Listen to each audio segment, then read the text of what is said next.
तो hello friends, स्वागत है मेरे YouTube channel for easy class में। आज की क्लास में हम लोग पढ़ेंगे क्लास ट्वेल्थ है केमिस्ट्री, जिसका चैप्टर नंबर तीसरा है विद्युत रसायन। विद्युत रसायन जिसका चैप्टर नंबर तीसरा है, इसको इंग्लिश में इलेक्ट्रोकेमिस्ट्री बोलते हैं। सब सरल और आसान भाषा में आज के इस टॉपिक को हम लोग क्लियर करने वाले हैं। तो चलिए आज के इस चैप्टर को शुरू करते हैं। तो चैप्टर को शुरू करने से पहले, अगर आपको ट्वेल्थ क्लास में हमारा लाइव क्लास, पीडीएफ नोट्स और ए4 साइज नोट्स चाहिए तो हमारे इस लक्ष्य बेस से जुड़ जाएं।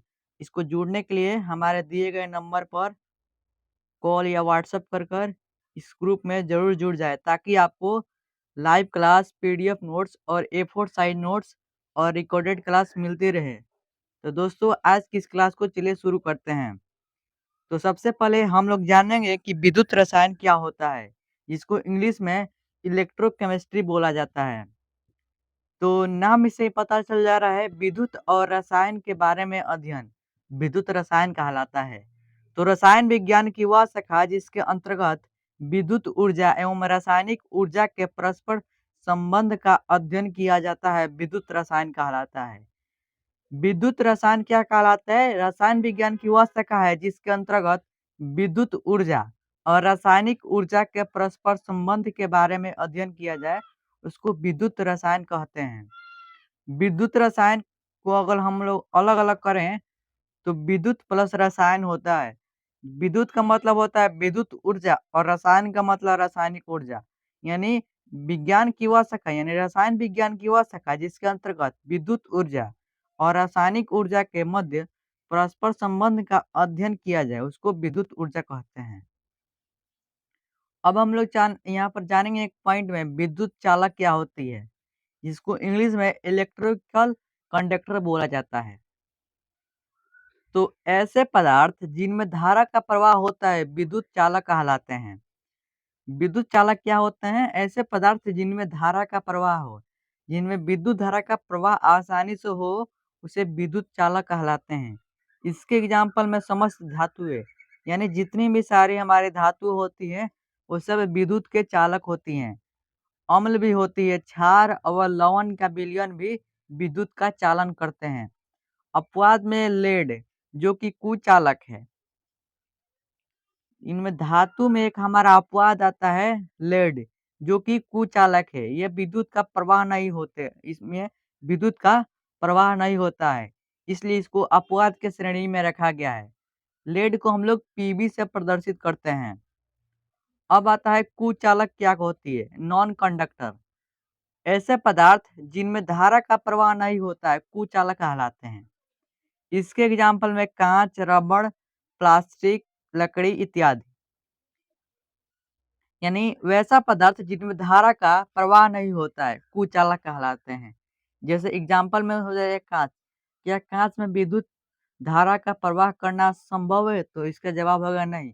प्लास्टिक में भी विद्युत का प्रवाह नहीं हो पाता है, रबड़ का भी नहीं होता है, लकड़ी में भी नहीं होता है। तो इसलिए ये जितने भी सारे एग्जाम्पल हैं, तो ये सब कुचालक पदार्थ होते हैं।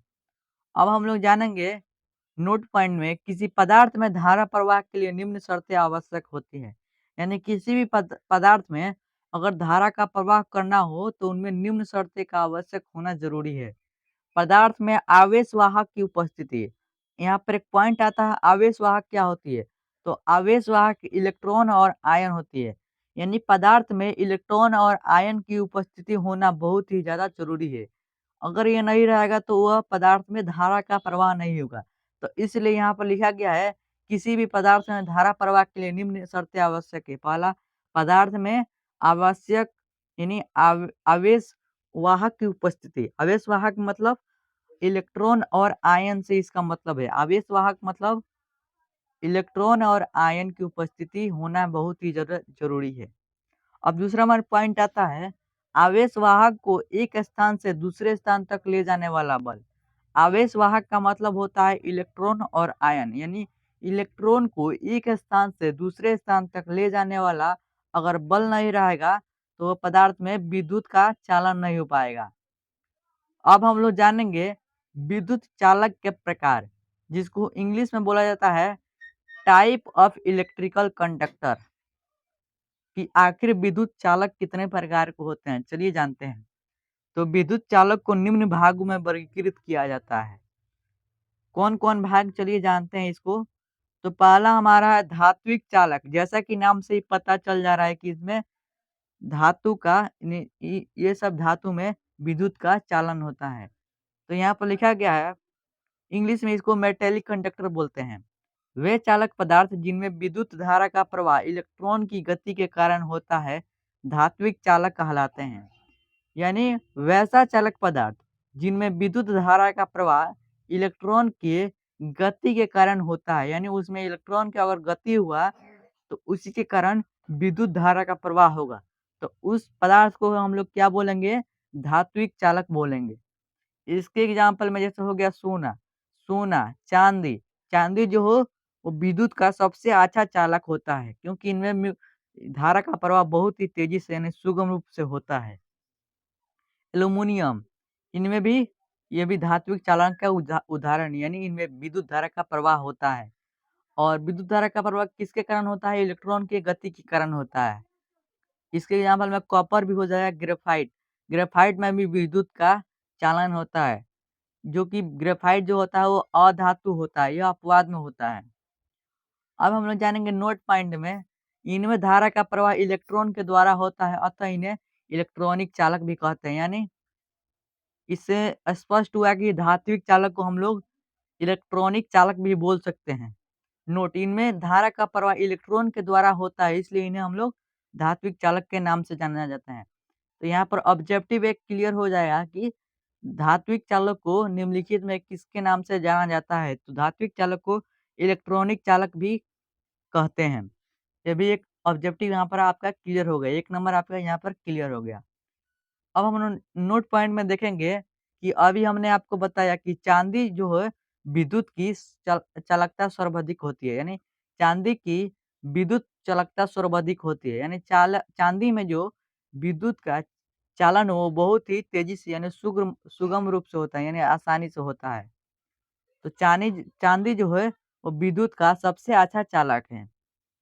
एक यहाँ पर ऑब्जेक्टिव में पूछ लेगा कि इनमें से कौन विद्युत का अच्छा चालकता है, तो ऑप्शन में इसमें रहेगा चांदी, तो आपको चांदी में टिक लगाना होगा, जो कि आपका यहाँ पर 1 नंबर और कंफर्म होता है।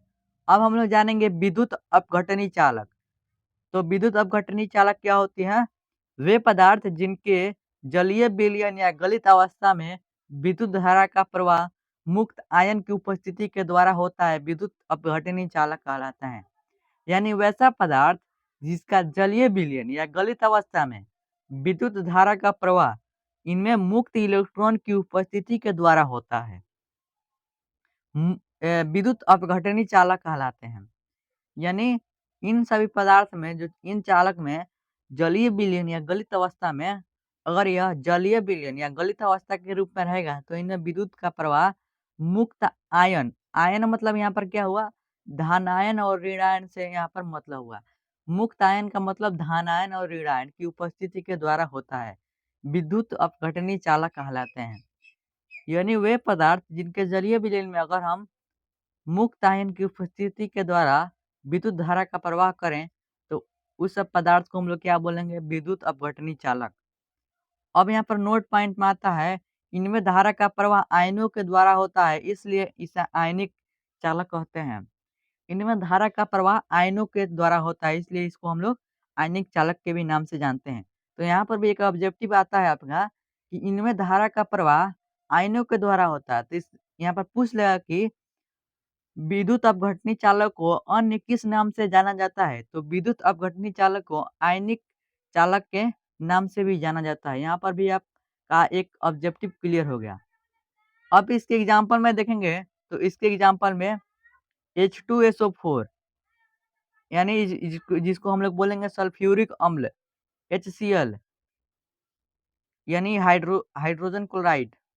अब एक आता है NaCl जिसको सोडियम क्लोराइड बोलते हैं, KCl पोटेशियम क्लोराइड, NaOH जिसको sodium hydroxide, KOH potassium hydroxide, ये सभी इसके एग्जाम्पल हो गए, यानी विद्युत अपघटनी चालक।